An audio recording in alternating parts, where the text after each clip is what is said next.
Bismillahirrahmanirrahim. Assalamualaikum warahmatullahi wabarakatuh. Alhamdulillahi rabbil alamin. Alhamdulillahilladzi anzala al-Qur'an hudan lin-nasi wa bayyinatin minal huda wal furqan. Allahumma salli wa sallim wa barik ala abdika wa nabiyyika wa habibika Muhammad wa ala alihi wa sahbihi wa man tabi'ahum bi ihsanin ila yaumiddin. Amma ba'd. قال الله تعالى في كتابه الكريم أعوذ بالله من الشيطان الرجيم بسم الله الرحمن الرحيم شهر رمضان الذي أنزل فيه القرآن هدى للناس وبينات من الهدى والفرقان وقال أيضا إنا أنزلناه في ليلة القدر وما أدراك ما ليلة القدر ليلة القدر خير من ألف شهر. أما بعد. Sahabat Gema Insani yang dimuliakan Allah Subhanahu wa taala, alhamdulillah segala puji dan syukur kita panjatkan kehadirat Allah Subhanahu wa taala atas karunia-Nya kita ditakdirkan dan dikehendaki oleh Allah Subhanahu wa taala untuk bisa masuk ke dalam bulan Ramadan ini dengan penuh kebahagiaan dan penuh dengan semangat ibadah kepada Allah Subhanahu wa taala.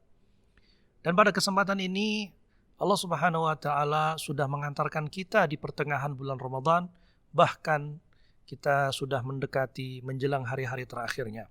Mudah-mudahan Allah Subhanahu wa taala memberikan kita keistiqomahan hingga kita bisa menutup bulan Ramadan ini dengan amal dan ibadah yang terbaik.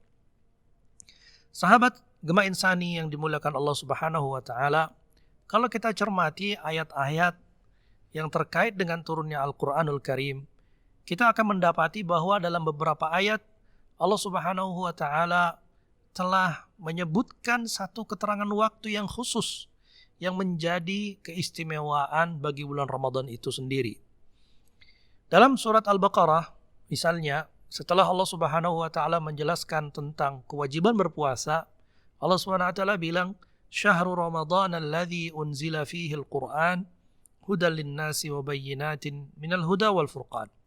Bulan Ramadan ini adalah waktu di mana diturunkan di dalamnya Al-Qur'anul Karim sebagai petunjuk bagi manusia dan sebagai bukti-bukti bagi hidayah dan pembeda antara yang hak dan yang batil. Dalam surat Al-Qadr misalnya juga Allah Subhanahu wa taala berfirman, "Inna anzalnahu fi lailatul qadr wa ma adraka ma lailatul qadr lailatul qadri khairum min alfi syahr." Sungguh kami telah menurunkan Al-Quran itu di malam Lailatul Qadar. Tahukah kamu apa malam Lailatul Qadar itu? Lailatul Qadar itu adalah malam yang lebih baik, lebih bernilai daripada 1000 bulan. Mari kita renungkan dan mari kita perhatikan betapa Allah Subhanahu wa taala telah memilih bulan Ramadan ini secara khusus sebagai keterangan waktu bagi turunnya Al-Quranul Karim. Kalau kita cermati bagaimana proses turunnya Al-Quranul Karim ke atas muka bumi ini, maka kita akan dapati bahwa sejarah menyatakan, sebagaimana tercatat dalam berbagai catatan sirah, sebagaimana kesepakatan para ulama ahli sejarah dan ahli sirah, bahwa Al-Quran itu turun secara berangsur-angsur. Al-Quran itu turun selama kurang lebih 23 tahun, yang dimulai dengan turunnya wahyu saat Rasulullah SAW berusia 40 tahun. Dan wahyu pun ditutup seiring dengan wafatnya Rasulullah SAW dalam usia 63 tahun. Rentang waktu yang tidak begitu lama ini, kurang lebih 23 tahun, menjadi keterangan atau menjadi masa di mana turunnya Al-Quranul Karim secara terpisah-pisah dan berangsur-angsur. Namun di dalam Al-Quranul Karim, Allah Subhanahu wa taala mengisyaratkan satu-satunya keterangan waktu yang disebutkan secara eksplisit adalah di bulan Ramadan. Baik itu keterangan waktu yang bersifat 1 bulan penuh dengan ungkapan Syahrul Ramadan, atau keterangan waktu yang bersifat Lailatul Qadar, 1 malam dari sekian malam-malam bulan Ramadan. Ini mengisyaratkan satu hubungan yang istimewa. Ini mengisyaratkan satu hubungan yang unik dan patut menjadi perhatian kita bersama. Bahwa sesungguhnya ada keterikatan yang erat, keterikatan yang istimewa antara bulan Ramadan dengan Al-Quranul Karim. Karena itu para ulama mengatakan bahwa kemuliaan Ramadan itu tidak mungkin kecuali dengan dirahinya kemuliaan Al-Quranul Karim. Maka kemudian bagi kita orang-orang yang dikasih karunia Allah Subhanahu wa taala untuk bisa menikmati ibadah Ramadan, kemudian ingin mendapatkan kesuksesan setelah kita menutup bulan Ramadan itu, selain kita berpuasa, caranya adalah dengan meraih keistimewaan Al-Quranul Karim. Karena itu, sahabat Gema Insan yang dimuliakan Allah Subhanahu wa taala, mari kita fahami ini dengan baik, lalu kita praktekkan dan kita amalkan. Mari kita pererat, mari kita tingkatkan, mari kita dekatkan kembali intensitas kita membersamai Al-Quranul Karim. Tentu hal ini sudah dicontohkan oleh Rasulullah SAW sendiri. Rasulullah SAW semasa hidupnya, setiap malam-malam bulan Ramadan itu ditemui oleh Jibril, ditemui oleh malaikat Jibril alaihissalam. Untuk apa ditemui oleh malaikat Jibril alaihissalam? Apa yang disebut dalam hadis-hadis dengan mu'aradatul Quran. Mengulang kembali, membaca kembali, melantunkan kembali, dan mengecek kembali ayat-ayat yang sudah pernah turun sepanjang tahun semasa kehidupan Nabi Muhammad SAW itu. Setiap bulan Ramadan kebiasaan itu dibentuk atas perintah Allah Subhanahu wa taala. Jibril turun menemui Nabi Muhammad SAW setiap malamnya untuk memastikan bahwa Al-Quran terus dibaca, untuk memastikan bahwa Al-Quran terus dilantunkan, untuk memastikan bahwa Al-Quran terus terjaga, bahkan setelah Rasulullah SAW wafat hingga akhir zaman. Mari kita renungkan, sahabat Gema Insani sekalian yang dimuliakan Allah Subhanahu wa taala. Rasulullah SAW adalah orang yang sudah dijamin tidak akan lupa begitu beliau dibacakan Al-Quranul Karim kepadanya. Sebagaimana dalam surat Al-A'la, Allah Subhanahu wa taala berfirman, "Sanuqri'uka fala tansa." Dan kami akan membacakan kepadamu wahai Muhammad Al-Qur'an ini dan niscaya kamu tidak akan pernah lupa. Kalau Rasulullah SAW yang sudah dijamin tidak akan pernah lupa begitu dibacakan Al-Quran kepadanya, namun meskipun demikian tetap mengulang membaca Al-Quranul Karim sepanjang bulan Ramadan, maka bagaimana dengan kita? Mungkin kita yang tidak punya hafalan kecuali sedikit, mungkin kita yang sehari-hari jarang membaca Al-Quran, bagaimana mungkin kita bisa mencontoh Nabi Muhammad SAW dan meraih kemuliaan bulan Ramadan kalau kita tidak mengikuti sunnahnya, sunnah Rasulullah SAW dengan membaca Al-Quran sebanyak-banyaknya. Maka dari itu inilah momentum emas, momentum yang kemuliaannya tidak bisa diraih kecuali dengan meraih kemuliaan bersama Al-Quranul Karim. Sahabat sekalian yang dimuliakan Allah Subhanahu wa taala, begitu pula para sahabatnya mengikuti tradisi Rasulullah SAW membaca Al-Quran di setiap malamnya. Bahkan sebagian sahabat dan salafus saleh, mereka menghatamkan Al-Quran sampai berkali-kali di malam bulan Ramadan. Mereka menghatamkan Al-Quran berkali-kali. Ada yang khatam Al-Quran 5 kali, 10 kali, bahkan ada yang setiap hari sekali. Bahkan ada yang sehari sampai 2 kali khatam Al-Quranul Karim. Mungkin kita masih jauh dari capaian-capaian itu. Namun itu adalah merupakan dorongan buat kita. Kalau kita ingin meraih kemuliaan, maka dekatkanlah diri kita dengan Al-Quranul Karim. Lalu kalau kita bertanya sahabat Gema Insani sekalian yang dimuliakan Allah Subhanahu wa taala, apa sebenarnya bentuk-bentuk kemuliaan Al-Quran itu? Tentu sangat banyak isyarat-isyarat langsung dari Allah dalam Al-Quranul Karim ataupun isyarat-isyarat dari Rasulullah SAW tentang kemuliaan Al-Quran. Namun yang terpenting diantaranya adalah Al-Quran adalah kitabul insaniyah. Kitab yang diturunkan dari sisi Allah, dari langit, bagi kehidupan manusia dengan berbagai kecenderungan dan kompleksitas dan kesalahan dan kelemahan manusia itu sendiri. Al-Quran adalah kitabul insaniyah, kitab yang dijadikan panduan bagi kemanusiaan agar manusia itu bisa menjalani sesuai dengan kehendak Allah Subhanahu wa taala, bisa menjalani kehidupannya sesuai dengan kehendak dan keinginan Allah Subhanahu wa taala. Manusia adalah makhluk Allah yang lemah, punya potensi kesalahan, punya potensi penyimpangan, punya potensi keburukan-keburukan. Allah Subhanahu wa taala menurunkan Al-Quran bagi manusia bukan untuk merubahnya atau mengubahnya menjadi malaikat yang tidak punya salah. Namun Allah Subhanahu wa taala menurunkan Al-Quran agar menjadi panduan bagi hidup manusia itu dengan berbagai macam kompleksitasnya. Kadang manusia lalai, kadang manusia salah, kadang manusia menyimpang. Namun Allah Subhanahu wa taala memberikan jalan keluar bagi mereka yang ingin mengobati jiwanya, ingin mencari panduan dan penerang, ingin mencari panduan bagaimana dia menjalani kehidupannya. Kemuliaan Al-Quran yang kedua adalah Al-Quran adalah ruh kehidupan. Sebagaimana Allah Subhanahu wa taala berfirman dalam surat Asy-Syura, A'udzubillahi minasyaitonirrajim. Bismillahirrahmanirrahim. Wa kadzalika auhayna ilaika ruhan min amrina. Dan demikianlah kami telah wahyukan kepadamu, wahai Muhammad, ruh dari sisi kami.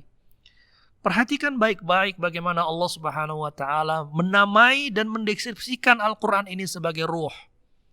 Ruh bagi jiwa manusia adalah ruh yang mengisi jiwa manusia, yang mengisi jasad manusia. Manusia terdiri dari dua dimensi, dimensi jasad dan dimensi ruh. Jasad yang tanpa ruh bagaikan seonggok mayat. Jasad yang tanpa ruh tidak mungkin bergerak. Jasad yang tanpa ruh tidak mungkin terdorong untuk bisa melakukan pekerjaan-pekerjaannya dalam kehidupan. Begitulah Al-Quranul Karim, Allah Subhanahu wa taala namai dia sebagai ruh bagi kehidupan manusia. Agar ruh Al-Quran ini menjadi pendorong, menjadi penyemangat, menjadi sumber nilai dalam kehidupan manusia. Agar Al-Quran ini menjadi pendorong, menjadi motivasi, dan kemudian menggerakkan, memberikan penerang, memberikan tujuan untuk apa kehidupan ini dilaksanakan dan ke arah mana kehidupan ini harus menuju. Itulah fungsi Al-Quran bagi kehidupan manusia sebagai ruh, sebagai ruh. Karena itu, kalau Al-Quran hilang dari kehidupan kita sebagai manusia, maka kehidupan kita tidak bermakna apa-apa, tidak bernilai, tidak memiliki tujuan, tidak memiliki aturan dan panduan yang memberikan kehidupan kita makna yang berarti. Keistimewaan yang lain dari Al-Quran adalah Allah Subhanahu wa taala menamainya sebagai cahaya. Allah juga menamainya sebagai pelipur lara. Sebagaimana Allah Subhanahu wa taala berfirman, A'udzubillahi minasyaitonirrajim. Ya ayyuhan nasu qad ja'atkum mau'izatun min rabbikum wa shifaa'un lima fis sudur wa hudaw wa rahmatul lil mu'minin. Wahai manusia, telah datang kepada kalian nasihat dan kemudian juga obat dan pelipur lara bagi apa yang ada dalam jiwa-jiwa manusia, dan juga sebagai petunjuk dan kasih sayang bagi orang-orang beriman. Dalam ayat yang lain Allah juga berfirman, qad ja'akum minallahi nurun wa kitabun mubin. Telah datang pada kalian cahaya dan juga kitab yang sangat jelas dan nyata ini. Sahabat Gema Insan yang dimuliakan Allah Subhanahu wa taala, ketika Allah menamakan dia sebagai cahaya, maka sesungguhnya kita memerlukan cahaya yang menerangi kehidupan kita. Kita seringkali tidak tahu langkah kita harus menuju kemana, karena banyaknya kegelapan yang menutupi pandangan kita, karena banyaknya dosa yang menutupi pandangan jiwa kita. Maka dari itu kita memerlukan penerang, kita memerlukan obor yang menerangi kemana kita harus berjalan. Kemudian Al-Quran juga dinamai Allah Subhanahu wa taala sebagai obat dan pelipur jiwa manusia. Manusia adalah adalah makhluk yang penuh dengan kegelisahan. Manusia adalah makhluk yang penuh dengan kecemasan, makhluk yang penuh dengan kegelisahan dan banyak masalah. Karena itu manusia seringkali salah untuk mencari solusinya. Dia bingung kemana dia harus mencari solusi. Akhirnya kemudian dia mengalami kepanikan, mengalami stres dalam hidupnya. Seandainya saja manusia itu kembali kepada Allah Subhanahu wa taala dengan cara mendekatkan diri kepada Al-Quranul Karim, disitulah obat bagi jiwa-jiwa manusia. Disitulah obat bagi kegelisahan jiwa manusia. Disitulah obat bagi keresahan dan sakit yang ada dalam dada manusia. Kemudian keistimewaan berikutnya yang Allah Subhanahu wa taala sebutkan, bahwa Al-Quran ini adalah satu-satunya kitab, satu-satunya buku yang ada di atas muka bumi ini yang terjaga originalitasnya. Allah Subhanahu wa taala sudah menegaskan dalam surat Al-Hijr ayat 9, A'udzubillahi minasyaitonirrajim. Inna nahnu nazzalna dzikra wa inna lahu lahafizun. Dan sungguh kami telah muliakan Al-Quran, dan sungguh kamilah yang telah menurunkan Al-Quran ini, dan kami juga yang akan menjaganya. Allah Subhanahu wa taala ketika menjamin keterjagaannya, berarti memunculkan orang-orang pilihan dari hamba-hambanya yang akan menjaga dan terlibat dalam penjagaan Al-Quran ini dari masa ke masa. Penjagaan ini dalam 3 hal. Terjaga dalam cara membacanya, terjaga dalam cara menulisnya, dan juga terjaga dalam pemahaman terhadap kandungannya. Maka dari itu dari masa ke masa kita melihat munculnya orang-orang yang Allah Subhanahu wa taala pilih untuk memikul beban dan amanah yang begitu istimewa ini. Amanah yang juga merupakan sebuah kemuliaan bagi mereka yang terpilih untuk terlibat dalam penjagaan Al-Qur'anul Karim. Para ulama penghafal Al-Qur'an, anak-anak muda para penghafal Al-Qur'anul Karim, para cendekiawan yang menjaga ilmu-ilmu Al-Qur'an, para ahli tafsir yang mereka mengkhususkan waktu dan tenaga mereka untuk bisa menggali kandungan Al-Quranul Karim dan menjelaskannya dengan benar dan tepat kepada umat Islam. Karena itu sahabat sekalian dimuliakan Allah Subhanahu wa taala, ketika kita mendekatkan diri kepada Al-Quranul Karim, sesungguhnya kita sedang mendekatkan diri kepada satu-satunya kitab yang ada di atas muka bumi ini yang terjaga dalam semua aspeknya. Tidak ada keistimewaan ini di kitab-kitab yang lain ataupun buku-buku yang lain. Kitab-kitab yang lain memerlukan revisi. Kitab-kitab yang lain mengalami perubahan, penambahan, dan pengurangan. Apalagi ciptaan buku-buku yang ditulis oleh manusia, oleh makhluk. Setiap saat mengalami revisi. Setiap saat mengalami penambahan dan pengurangan. Al-Quran adalah kitab yang final dan terjaga hingga akhir zaman. Itulah keistimewaan Al-Quranul Karim. Lalu ketika kita sekarang memasuki bulan Ramadan, apa saja langkah-langkah menuju meraih keistimewaan Al-Quranul Karim? Yang pertama adalah mari kita mulai dengan memperdengarkan Al-Quran dan mendengarkannya dengan sebanyak-banyaknya. Jangan sampai capaian kita bersama Al-Quranul Karim di bulan Ramadan itu sama saja dengan capaian kita bersama Al-Quran di luar bulan Ramadan. Kalau kita di luar bulan Ramadan, capaian kita mungkin khatam perlu beberapa bulan, membaca Al-Quran perlu beberapa bulan, atau mungkin bahkan berhari-hari tidak membaca Al-Quranul Karim. Jangan sampai di bulan Ramadan kita juga terasing dari Al-Quranul Karim. Jangan sampai itu terjadi. Maka dari itu sahabat sekalian dimuliakan Allah Subhanahu wa taala, mari kita buka hati kita yang mungkin sudah terkunci dengan memulai membukanya, mengetuk hati kita dengan memperdengarkan Al-Quran. Inilah langkah yang pertama. Langkah yang kedua adalah setelah kita tidak lagi terasing dari bacaan Al-Quran, mari kita perbanyak membacanya di bulan Ramadan ini. Tetapkan target yang realistis. Tetapkan target yang membuat kita bersemangat. Jangan sampai kita tidak khatam di bulan Ramadan. Minimal khatam 1 kali. Karena kalau kita tidak khatam di bulan Ramadan, sudah pasti kita tidak akan khatam di bulan-bulan yang lain. Karena saat-saat terbaik kita, semangat ibadah, semangat iman, kemudian semangat untuk meraih kemuliaan di bulan Ramadan itu hanya ada di bulan Ramadan. Di bulan lain semangat ibadah kita tidak akan sekuat semangat kita di bulan Ramadan. Jangan sampai saat-saat terbaik ini justru malah kita tidak mengkhatamkan Al-Quranul Karim. Tetapkan target bagi kita semuanya. Jangan beralasan dengan kesibukan, jangan beralasan dengan hal-hal yang menyibukkan diri. Mari kita khususkan waktu. Bulan Ramadan adalah bulan yang singkat. 30 hari tidak begitu lama, juga tidak begitu sebentar. Waktu yang cukup untuk kita mendekatkan diri dengan Al-Quranul Karim. Kemudian yang ketiga adalah berusaha menghafal semampu mungkin. Berusaha menghafal semampu mungkin. Mungkin kita sudah sekian Ramadan kita lewati dalam kehidupan kita. Usia kita sudah ada yang 20 tahun, 25 tahun, 30 tahun, 50 tahun. Berapa puluh Ramadan yang kita lewati. Perlu kita evaluasi sejauh mana capaian hafalan kita bersama Al-Quran. Mungkin kita merasa untuk apa kita menghafal? Hafalan Al-Quran justru adalah upaya yang paling pokok dalam proses pelestarian dan penjagaan Al-Quranul Karim. Kita mungkin tidak menemukan waktu atau mungkin kita tidak menemukan semangat ketika kita ingin menghafal di luar bulan Ramadan. Maka paling tidak kita bisa menambah hafalan. 1, 2, 3 surat-surat pendek itu kita kira sudah cukup sebagai bekal kita keluar bulan Ramadan. Kita memiliki prestasi yang kita dapat kita banggakan di hadapan Allah Subhanahu wa taala kelak. Kemudian yang terakhir adalah mari kita manfaatkan langkah-langkah dengan Al-Quran bersama Ramadan ini dengan cara memahami kandungannya. Sarana saat ini sudah tersedia banyak.